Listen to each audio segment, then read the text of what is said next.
இங்கனே ஓ இந்த இடம் ஒரு மாசா இருக்குனே, இதுல ஒரு படமே ஷூட்டிங் எடுத்துடலானே. சூப்பரா இருக்கு இந்த இடம். நான் வந்து உண்மையிலே எனக்கு வந்து பெருமைக்கு சொல்றேன்னு சொல்லக்கூடாது. நம்ம பகுதியை பார்த்தீங்கன்னா உண்மையிலே ஒரு பெரிய ஒரு அருமையான ஏரியா நம்ம ஏரியா தான். ஏன்னா தென்காசி தான். ஆமா தென்காசி தான். தென்காசி மாவட்டம் குற்றாலம் ஏரியா பார்த்தீங்கன்னா மனிதர்கள் வாழக்கூடிய ரொம்ப அருமையான இடம். அது நம்ம ஒரு சுயநலத்துக்காக தான் சொல்லுவோம். அதுக்காக ஒவ்வொரு ஏரியாவும் ஒவ்வொருத்தருக்கும் பிடிச்ச இடம் தான்.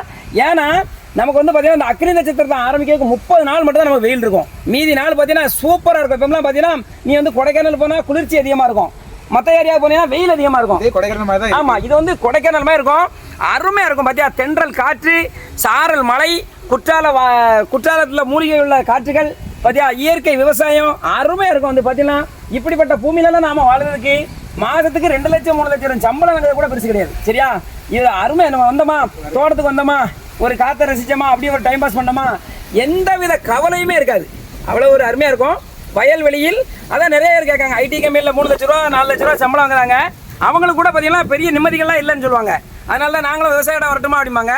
வரலாம், நல்லாயிருக்கும். விவசாயம் வந்து நாமளே நம்ம பார்த்து நம்ம அதை சாப்பிடும்போது பார்த்தா ரொம்ப சந்தோஷமாக இருக்கும். அதனால் விவசாயத்தை யாரும் கைவிடவும் மாட்டாங்க, கைவிடவும் முடியாது.